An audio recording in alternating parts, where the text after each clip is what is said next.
Hi everybody, it is now Monday the 10th of August. Yesterday was our first Sunday back in church, which means it was also our first attempt at live streaming a service. It didn't work very well. I'm so sorry for anyone who tried to join us that way. The recording setup seemed absolutely fine, but then the video kept skipping and it kept delaying, and then about halfway through the service it just froze, which was very annoying, and I really am sorry. I have looked into it, and basically the bandwidth of the Wi-Fi that we've got there just doesn't work for the number of people who were trying to watch it. We had just over 50 people at one point watching, which was wonderful. But the Wi-Fi we've got in church just isn't set up to do that. Frankly, I was reminded that it's quite unusual for a little rural like church like ours to even have Wi-Fi, let alone one that's capable of doing that. So I've asked around, and it looks like the best option for future weeks will be simply to record the service and then to put it up on YouTube, which we know will work, or at least should work. It does mean the service won't be up for 10:30, it'll be up at about 12 o'clock, so after the service, which again I am sorry about, but at the moment that seems like the best option. Although if anyone's got any further insight, do let me know. But anyway, those are the future weeks. I thought for this week, I know it's not the full service, but in some way to make up for it, I could do this video where I'm just going to read yesterday's gospel reading and then redo my talk on it for those who would like to listen to that at least. So hope that is something, and we will use this week to try and work out how best we can go forwards. So the gospel from yesterday was from Matthew chapter 14, beginning at verse 22, Jesus walking on the water. Immediately he made the disciples get into the boat and go on ahead to the other side, while he dismissed the crowds. And after he had dismissed the crowds, he went up the mountain by himself to pray. When evening came, he was there alone, but by this time the boat, battered by the waves, was far from the land, for the wind was against them. And early in the morning he came walking towards them on the lake. But when the disciples saw him walking on the lake, they were terrified, saying, "It is a ghost," and they cried out in fear. But immediately Jesus spoke to them and said, "Take heart, it is I. Do not be afraid." Peter answered him, "Lord, if it is you, command me to come to you on the water." He said, "Come." So Peter got out of the boat, started walking on the water, and came towards Jesus. But when he noticed the strong wind, he became frightened, and beginning to sink, he cried out, "Lord, save me."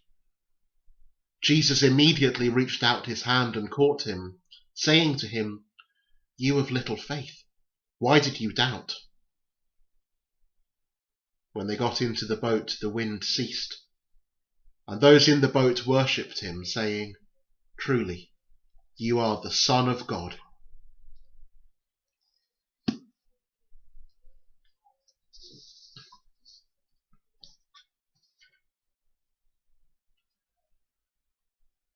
So what has changed in the last 5 months? The 5 months that we've had since we last met in church? I'm sure there have been changes for everybody. I think every individual and every family will have seen changes in this time. Some of them hard changes. Hopefully some changes that might be for the better. Some changes that will be temporary, and some that we will take throughout our lives. But I find one good way of keeping an eye on how society is dealing with the situation is looking at the evolving vocabulary. I've always been fascinated by language, and the last 5 months have given us a wealth of new words. For example, I'm told that my new daughter Rowan is a coronial. Apparently the time of the millennials has passed, and the era of the coronials has dawned. Although I deeply hope there will be more memorable things in her life than simply the circumstances surrounding her birth. Another word I heard recently, which I quite like, is if you are looking for a stiff drink, but you know you don't have anything in the house, and it's 5 days before the shopping's delivered, you can just mix together the little bits in the ends of bottles in the backs of cupboards and enjoy a nice quarantini. It hasn't got that bad yet for me, but I won't judge you. Of course, there are some rather less pleasant but still very descriptive terms like COVIDiot and anti-social distancing. But perhaps one of my favourite words so far is Corona Coaster. Corona Coaster. And that means the emotional ups and downs of lockdown. 1 minute you're baking banana bread and loving the simple life, and the next you're weeping and missing people that you used to actively avoid. Now, I know this is a rather light way of looking at it, and let's not forget the damage this virus has done to so many people. In our own parish, many of us have lost loved ones to coronavirus, and this should never be taken lightly. When we can, we will have a proper memorial service and acknowledge the pain and the loss that this pandemic has caused and will continue to cause. But I couldn't help thinking of that idea of being on a corona coaster when I read the Gospel for today, because I think Peter shows a wonderful example of this sort of turmoil. Highs and lows so quickly following on from one another. In the space of a few words, Peter has mountaintop moments and valleys of despair, calm waters and great storms, first daring, then doubting, and then finally dependent. Dependent on the Lord to get him out of another mess. We have all been weathering a storm recently, and this one's been a difficult one. But there have always been and will always be storms in our lives. The question is, where is our focus? Where is our gaze? Because Peter starts out right. His focus is on Jesus. And for as long as it is, Peter is capable of doing the incredible. He walks on water.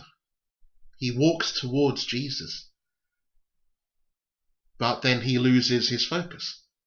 He looks at the storm around him instead of at his Lord. And straight away he is sinking, swallowed in the raging wind and the waves. And I think this is something that we all need to learn from. How can we move our gaze from the storm of the world around us and back onto Jesus? Now, don't get me wrong. I am not in any way saying that we should just ignore the pandemic. Definitely not. Now more than ever, it is vital that we are doing all we can to show love to our neighbours by being safe, by following guidelines, and by avoiding risk. The disciples were fishermen. They knew all about storms. They knew it took knowledge and skill, adaptability and courage to get through them. They knew storms weren't to be taken lightly. But they also knew that getting through them wasn't the only focus. When they went out on their boat, their goal wasn't simply to survive the storm. The storm was happening, whether they liked it or not. They had a job to do, and they had to do it whilst navigating the storm. When Jesus called to Peter, Peter's focus was clear. His gaze was only on his Lord. It was when his gaze slipped, and he became so lost and distracted by the storm around him, that was when he started to go under. Now, for all of us, our gaze will slip, sometimes more often than others. Peter shows us several examples of that. His life is a story of focus slipping and then coming back. I mean, this is the same disciple who denies Jesus 3 times and then is redeemed 3 times when Jesus tells him to feed his sheep. What we need to work on is how we can try to get our focus back to where it needs to be. Maybe it's a set time for prayer each day. Maybe it's a phone call with house group members. Maybe it's just taking a bit more time each day to read our Bibles. Yes, there is a lot going on in our lives. And yes, we need to keep on top of the pandemic and the ever-changing legislation, because this is a vital way of showing love for one another. But if we aren't at least trying each day, throughout all of this, to keep our focus on Jesus, then we aren't working towards the goal to which we have been called. There will be times when this is easier, and there will be times when this seems impossible. During those times, when everything seems too much and we too feel like we're drowning, look at the end of that wonderful gospel passage that we read moments ago. Peter loses his focus. Peter starts to fall. And at that point, he prays one of the quickest and most direct prayers in the whole Bible. Just 3 words. Lord, save me. Lord, save me. And what happens? Jesus immediately reaches out his hand and catches him.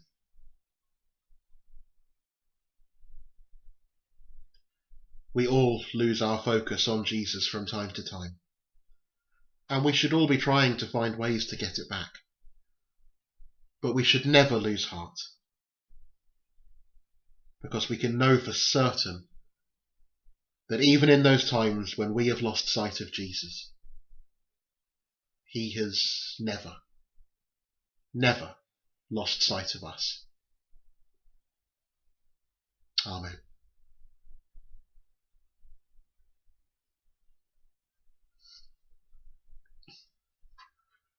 So once again, apologies for the video not working yesterday.